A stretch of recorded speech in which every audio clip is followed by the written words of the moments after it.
നീ എന്തിനാ എന്നെ നോക്കി ദേഷിച്ചിരിക്കുന്നത്? നീ പറഞ്ഞിട്ടല്ലേടാ ആ നാശം പിടിച്ച കമ്പനിയിൽ ഞാൻ പൈസ ഇൻവെസ്റ്റ് ചെയ്തത്. ഇങ്ങോട്ട് എന്റെ മുഖത്തോട്ട് നോക്കടാ. ചേട്ടാ, ഇതിപ്പോ ഞാൻ പാല് മേടിക്കാൻ പൊക്കോണ്ടിരുന്ന സമയത്താണ് നീ വന്ന് ചോദിച്ചത്. അപ്പൊ എനിക്കറിയാവുന്ന ഒരു പാല് കമ്പനിയുടെ പേര് ഞാൻ പറഞ്ഞു. നീ ആധാരം പണയം വെച്ചൊക്കെ അതിനകത്ത് ഇൻവെസ്റ്റ് ചെയ്യുമെന്ന് ഞാൻ അറിഞ്ഞ. നീ അല്ലേടാ പറഞ്ഞത് ഉള്ളതല്ല അതിന്റെ അടുത്ത് തൊട്ടിടായി. എന്ന് വെച്ചാൽ വീടിന്റെ ആധാരം പണയം വെച്ചൊക്കെ ഇൻവെസ്റ്റ് ചെയ്യുമെന്ന് ഞാൻ അറിഞ്ഞ. പിന്നെ വീടിന്റെ താക്കോല് പണയം വെച്ച് ഇൻവെസ്റ്റ് ചെയ്യാൻ പറ്റുമോ? ദേഷ്യം വിടളിയാ. അപ്പൊ ഇതെല്ലാം നമ്മൾ തിരിച്ചു പിടിക്കും. നീ പിടിച്ചാണ് ഞാൻ ഇപ്പൊ ഈ ഗതിയിലായത്. എന്തോ അച്ഛാ, നോക്കി കണ്ടൊക്കെ ഇരിക്കണേ, മണ്ടേ കൂടെ വന്ന് വീണ് തരല്ലേ. ചക്ക സീസൺ കഴിഞ്ഞിട്ട് ഇയാളെ നിന്നോട് ഇന്ന കൊണ്ടേ കയറിയിരിക്കുന്നത്. ചക്ക അല്ല തേങ്ങ. കഴിവേണ്ട പോലെ ഓ എന്നെ കേട്ട എല്ലാം പോയത്. Sorry Tarzan uncle. പിന്നെ പുതിയൊരു സ്കീം വന്നിട്ടുണ്ട്.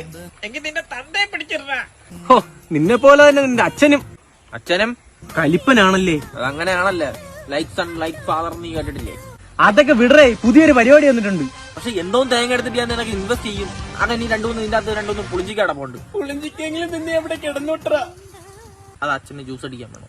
എന്നാ പിന്നെ ശരിയടേ, അല്ലെങ്കിൽ ഉയർന്ന ചിന്താഗതിയുള്ളവരെ ജീവിതത്തിൽ ജയിച്ചു കണ്ടിട്ടുള്ളൂ. എന്തിനാ അവിടെ? പിന്നെ ആർക്കും ഇൻവെസ്റ്റ് ചെയ്യാനൊന്നും വയ്യല്ലേ. അതുകൊണ്ട് ഇതൊക്കെ പറക്കി ആഗ്രഹക്കട കൊടുത്തു കഴിഞ്ഞാൽ ഒരു 10-15 രൂപ കിട്ടും. അതും കൊണ്ട് ഞാൻ ഒരു വെള്ളം മേടിച്ച് കുടിച്ചിട്ടേ വീട്ടിൽ പോയി ചുമ്മാ കിടക്കും. ഓക്കെ. പിന്നെ നീ രാത്രി ഇറങ്ങുന്നെങ്കി വാ. എന്ത്?